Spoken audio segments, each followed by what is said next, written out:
Chitrapuri colony అక్రమాల కేసులో విచారణ పూర్తయింది. 2005 నుంచి 2020 వరకు జరిగిన అవకతవకలపై కమిటీ విచారణ జరిపింది. నవంబర్ 27న ప్రభుత్వానికి నివేదిక అందజేసింది. అక్రమాలకు 15 మందిని బాధ్యుల్ని చేస్తూ ఫైనల్ రిపోర్ట్ ఇచ్చింది. నివేదికలో తమ్మారెడ్డి భరద్వాజ, పరుచూరి వెంకటేశ్వరరావు, వినోద్ బాలి, కొమర వెంకటేష్, కాదంబరి కిరణ్ పేర్లు ఉన్నాయి. మొత్తం 43.78 కోట్లు రికవరీ చేయాలని, అదనంగా 18% చెల్లించాలంటూ నివేదికలో పేర్కొన్నారు. 336 రిజిస్ట్రేషన్లు ఏవైతే అక్రమంగా చేశారని చెప్పేసి మొత్తం కోడే ఎక్కువసారో ప్రపంచం అంతా కూడా అదే న్యాయస్థానం 336 రిజిస్ట్రేషన్లు కేసు కొట్టివేసి మన ప్రభుత్వ అధికారులకు డీసీఓ గారికి వెరిఫై చేసి వాళ్ళ రిజిస్ట్రేషన్ పర్మిషన్ ఇవ్వమని చెప్పేసి ఆర్డర్స్ కూడా ఇచ్చారు. ఇంకా ఎక్కడ నాకు తెలిసినా సరే ఈ 4 రోజుల నుంచి నేను ఎక్కడ సభ్యులకు కూడా చెప్పాల. వాళ్ళకు మెసేజ్ పెడితే వాళ్ళు హ్యాపీగా ఫీల్ అయ్యేవాళ్ళు. కానీ మన కాల పరిమితి అయిపోయిన తర్వాత వాళ్ళకి చెప్దాము, ఎట్లయినా డీసీఓ గారు వాళ్ళ ఎంక్వైరీ చేయాలి కాబట్టి వారి దగ్గర నుంచి రావాలి కాబట్టి అని చెప్పేసి నేను ఈరోజు చెప్దామని చెప్పలే. ఇంకా నా మీద ఉన్న అభియోగం ఒక బ్యాంకు లోన్ తీసుకున్నానని 336 అక్రమ రిజిస్ట్రేషన్ చేశానని, అక్రమ రిజిస్ట్రేషన్ లేవు అని న్యాయస్థానమే కొట్టేసింది. ఇంకా నేను చేసిన తప్పేంటి? ఇప్పుడు సొసైటీలో 120 కోట్లు ఇంకా అవినీతి చేశారని చెప్పి ఇప్పుడు కొత్తగా ఎత్తారు. నిన్నటి నుంచి ఈ కమిటీ చేసింది 120 కోట్లని.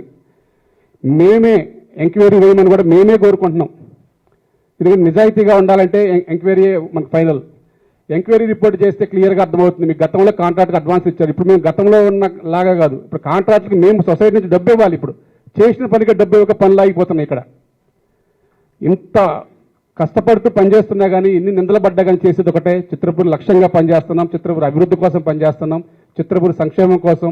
ఎవరైతే ఇక్కడ మీరు చూసింటారో చిన్న ఆశయాలు నెంబర్ 1 అన్నది ఇందాక, ఇక్కడ 4213 కుటుంబాలు నివాసం ఉంటాయండి. ఇక్కడ 1-2 కాదు, ఇంకా ఒక 600 ఇళ్ల కోసం మేము ప్రణాళిక తయారు చేసుకున్నాం. మొత్తం కూడా 5000 కుటుంబాలు ఉండే ప్రాంతం ఇది. 5000 కుటుంబాలను అన్నింటినీ ఒక ఏకతాటి మీద తేవాలంటే ఎంత కష్టం ఉంటుందో మీకు తెలుసు. కానీ అందరినీ కూడా సమన్వయం చేసుకుంటూ, ఎక్కడ కూడా చిన్న చిన్న విభేదాలు వచ్చినా మేమే ఒక పెద్ద మనుషుల్లాగా వెళ్ళి అన్ని సాల్వ్ చేసుకుంటూ వస్తాం. ఈ 5గురిని మేము సాల్వ్ చేయలేకపోతున్నాం, చేయలేని కూడా. 5గురిలో ఒక్కడైనా నిజాయితీ పరుడు ఉందా అంటే వ్యక్తిగతంగా తప్ప కాకుండా ఎవరన్నా సరే ఇగో ఇతనికి అన్యాయం జరిగింది, ఇతని కోసం పోరాడుతామని చెప్పి వాళ్ళని చెప్పానండి. మేము అప్పటికే చెప్పాం మన జల్లబడిలో. నిజమైన సినీ కార్మికులు ఎవరో కాని వాళ్ళు ఎవరో నాకు తెలుసు. మిగతా వాళ్ళకి ఇక్కడ తెలుసో లేదో నాకు అంతగా తెలియదు, కానీ వాళ్ళకు కూడా తెలుసో లేదో నాకు తెలియదు. కానీ ఇక్కడ నిజమైన సినీ కార్మికుడు ఎవరు, కార్మికుడు కాకుండా వచ్చి జాయిన్ అయిన వాళ్ళు ఎవరు, ఎవరు త్రూ వచ్చారు, ఎలా వచ్చారు అనేది నాకు కూడా తెలుసు.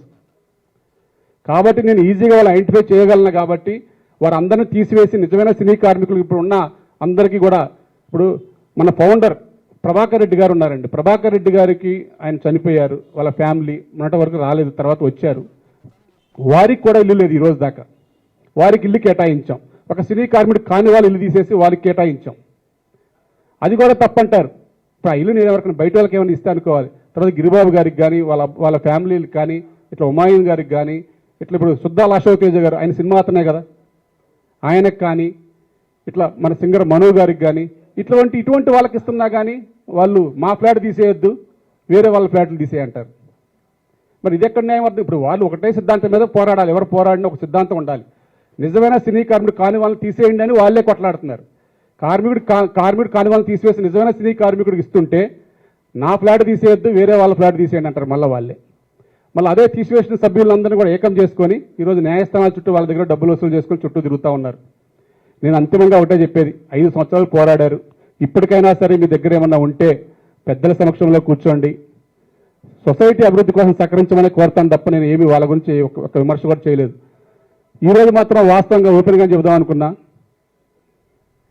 ఎవరైతే అభియోగాలు చేసే వాళ్ళకి నేను మొన్న జల్లబడి కూడా ఛాన్స్ ఇచ్చాను. వచ్చి మీ వివరణ చెప్పుకోండి, మీ ఎక్స్ప్లెనేషన్ చెప్పుకోండి.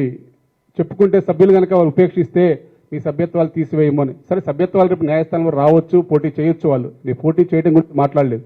వాళ్ళు రావాలని అనుకుంటాం, పోటీ ఉంటేనే మేము కూడా బాగుంటుందని అనుకుంటాం. కానీ సిస్టమ్ ప్రకారం చేయాలి కాబట్టి ఇలా ఒక కంట్రోల్ లేకపోతే ఎవరు నచ్చినట్టు వాళ్ళు చేస్తారు కాబట్టి అనేది మేము వాళ్ళ సభ్యత్వాలు జల్లబడిలో పెట్టి తీసివేశాం. రేపు న్యాయస్థానం ద్వారా వస్తే వాళ్ళు కూడా పోటీకి అడుగులే, మేము దాన్ని స్వాగతిస్తాం. కానీ ఒకటే చెప్పేది, ఇప్పటికైనా సరే ఎవరైతే ఉన్నారో 4 పేర్లు కూడా ఒకటే చెప్తున్నా. మద్దినేని రమేష్ గురించి నేను ఎప్పుడు కూడా ఒకటే చెప్పాను.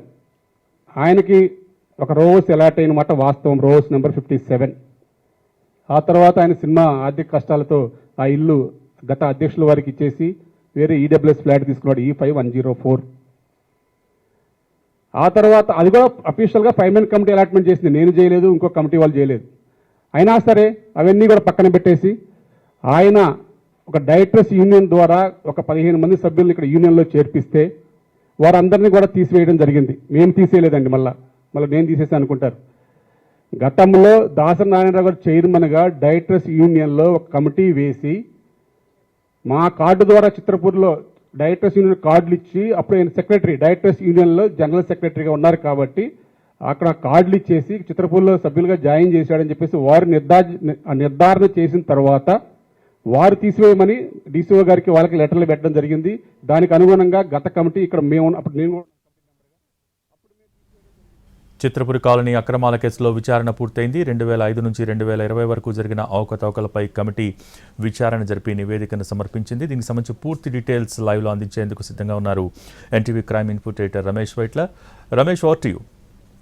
చిత్రపురి అక్రమాలపైన అటు కోఆపరేటివ్ రిజిస్ట్రార్ ఒక పూర్తి స్థాయిలో విచారణ జరిపింది. విచారణలో చాలా అక్రమాలు జరిగాయి, పెద్ద ఎత్తున నిధుల దుర్వినియోగం జరిగింది. అంతేకాకుండా పెద్ద మొత్తంలో ఫ్లాట్స్ నిర్మాణం కోసం ఇచ్చిన డబ్బులు మొత్తం కూడా ఎలాంటి అనుమతి లేకుండా, జనరల్ బాడీ అనుమతి లేకుండా డబ్బులు డ్రా చేసుకున్నారని కూడా ప్రధానమైన ఈ రిపోర్ట్లో పేర్కొనడం జరిగింది. అంటే టీ రోజా డిప్యూటీ కలెక్టర్ స్థాయిలో చేసిన ఈ దీనిపైన ఇప్పటికే విజిలెన్స్ కూడా ఎంక్వైరీ ఆర్డర్ చేయడం జరిగింది.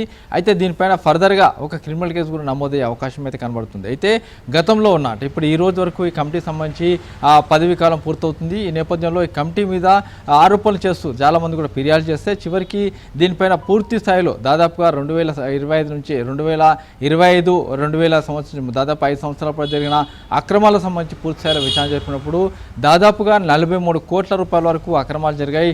ఈ డబ్బు మొత్తం కూడా కమిటీ వాళ్ళకి చేరిపోయే కమిటీ ఆ సభ్యులే తీసుకున్నారని చెప్పి కూడా దీంట్లో పేర్కొనడం జరిగింది. అయితే దీనికి సంబంధించి ఎక్సెస్ అమౌంట్ కూడా అయిన నేపథ్యంలో దీనికి సంబంధించి వాళ్ళ దగ్గర నుంచి డబ్బులు వసూలు చేయడానికి చెప్పడం జరిగింది. ఎవరికైతే 4 కంపెనీలకు వీళ్ళు డబ్బులు ఇచ్చారో 4 కంపెనీలకు సంబంధించి డబ్బులు మొత్తం కూడా పూర్తి అక్రమాలు ఉన్నట్టుగా అందులో పేర్కొనడం జరిగింది. అయితే ఈ రిపోర్ట్లో ప్రధానంగా అన్ని మొత్తంగా 29 పేజీల సంబంధించిన ఈ రిపోర్ట్లో చాలా అక్రమాలు జరిగాయన్న విషయాన్ని కూడా చెప్తూనే ఒక 4 కంపెనీలకు బాధ్యతలు చేయడం జరిగింది.